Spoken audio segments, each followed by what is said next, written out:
O pagtulong-tulungan nyo uli ka ngayon. Eh, baka may ibang... O bahala. Bahala kayo. Akala mawawalan ako ng loob. Masisiraan ako ng loob. Sumakay na silang lahat.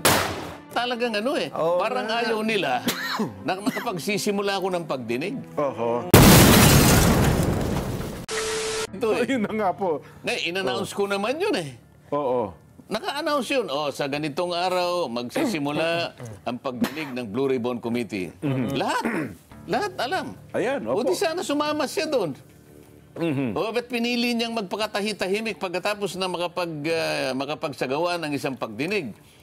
At saka siya ngayon, Magpi-privilege speech para siya. kahit na hindi na pinapayagan ng tuntunin, sige, nakapagsalita pa rin. O ngayon, nung malaman niya na naman sa Lunes, magsisimula yung pangalawa. Opo.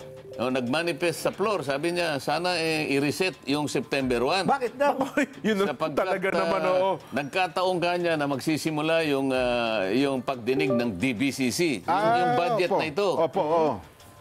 Sabi ko naman sa sarili ko, di pumunta ka doon sa DBCC. Oo nga naman. Malaya ka namang pumili kung saan ka pupunta bakit i-reset na naman? Kaya parang talagang parang ayaw nila na nakapagsisimula ako ng pagdinig.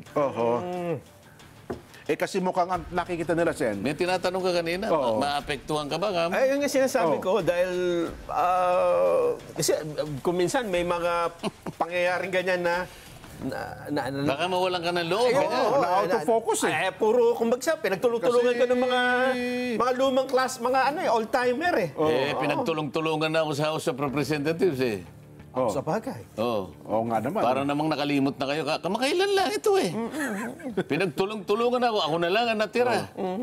Pati hopya, kinuha pa nila. Ano nangyari? Nakalipat tuloy ako ron. Ayun. Pagtulong-tulungan nyo uli ka ngayon. Baka may ibang... Bahala kayo. Akala mawawalan ako ng loob. Masisiraan ako ng loob. Sumakay na silang lahat. Nako. Hindi kasi ngayon, Sen, alam nyo, hindi lamang yan. Yung mga panukala. Hindi ako kasi, ito yung mandato ko Kung ano yung nalalaman kong tama na gagawin ko, magmula noon hanggang ngayon, palaging ganito yung akin patakaran. Nako. Ngayon pala, Sen, hindi lamang yung panukala na yan kasi meron na po ngayon TRICOM. Lunes kayo, Martes, magkakaroon sila ng investigation. BIR, may investigation na rin. DPWH, meron na rin. Customs, meron na rin. DTI, meron na rin. Yung barangay na lang yata ang... Pati yata barangay, meron na rin. May barangay clearance. Ang Malacanang, meron na rin po. Lifestyle check naman. Tingnan mo ngayon. Opo. Bakit na-inspire sila ngayon lahat? Isang araw pa lang Yun na lang po. Hindi nyo pa nahalata. Isang araw pa lang. Lahat na sila magsasagawa ng investigasyon. Pati DepDep, yung kay Balisacan, di ba? Hari nawa na makagawa sila. Pati ngayon ang Department of Budget and Management ay nag-iimbestiga na rin ng mga projects na ito. So, ang ibig nila sabihin, total, nagsisimula na kami. Ikaw, Blue Ribbon, huminto ka na, ganun ba? Parang ganun po ang mensahe, Sen. Kasi ang Blue Ribbon, parang gusto nyo sabihin sa taong bayan, oy, Blue Ribbon, preno ka muna. Pwede bang ito muna ang bigyan natin ng pagkakataon? Yung isa sinabi, wag muna kayong i-reschedule nyo na ako muna. Parang ganun, Sen Nakikipag-agawan sila ngayon. Yun na nga po. Ba, talaga yatang... Hinahamon. Di ba? Hindi sila nag-aamon, nakikipag-ano siguro sila. Paligsahan. Nakikipagpaligsahan. May competition na, di ba? Hindi maganda kasi ang taong bayan nakikinig.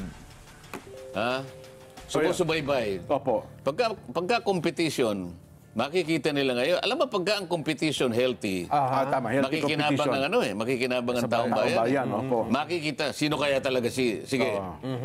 Makikita nilang pagkakaiba ngayon. Hindi kaya maguluhan sa inyo? Kasi sa dami na mag-iimbestiga, sa halip na healthy competition, maguluhan pang isipan ng taong bayan? Sila ang magugulo.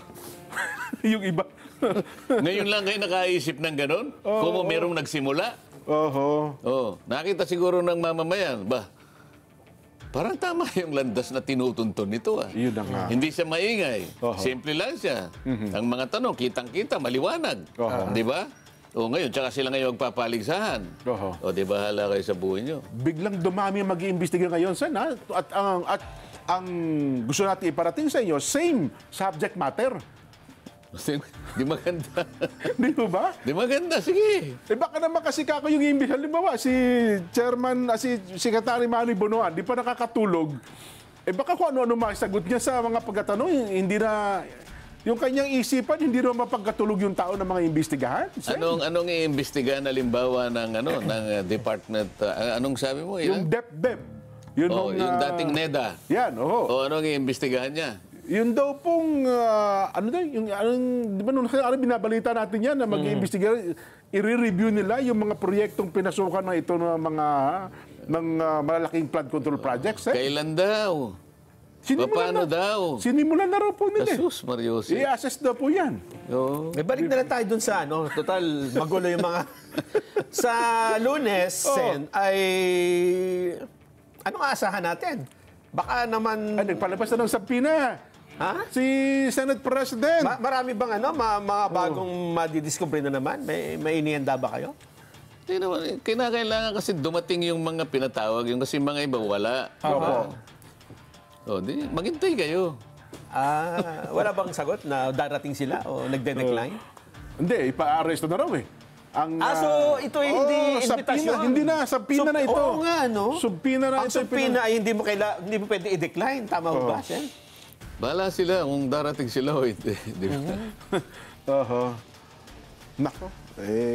Basta ako na magsasabi, Nelson, may pasabog sa Lunes. May pasabog? May pasabog.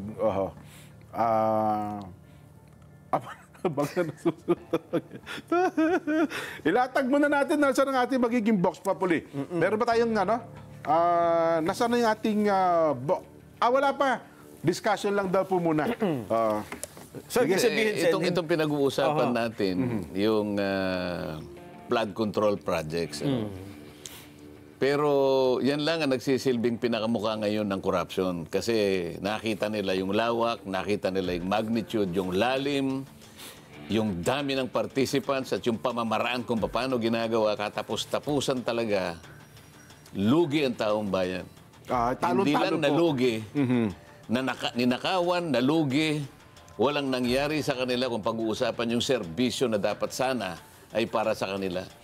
Imbes na sila'y natulungan na serbisyuhan ng mga serbisyong pampubliko, lalong-lalo na yung nasa kahirapan, yung gagamitin para sa kanila, ninakaw pa.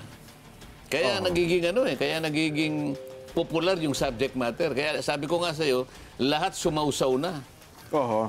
Lahat sumausaw na. Walang mandato. Ang nakalagay na mandato, Blue Ribbon Committee. Kung gusto akong tulungan ng mga kasama ko, kasi 17 ang miyembro dyan 17 senators po 17 senators. Opo. Ngayon. Plus yung ex-officio members. Tsaka sila ngayon magpapanukala na mag-create tayo ng isang... Di ba? Para nilang iniinsulto yung committee mismo. Di ba? Lalong-lalo na nanggaling sa mga miyembro ng Senado na matagal na ron Opo, mga datihan na nga yan Oo.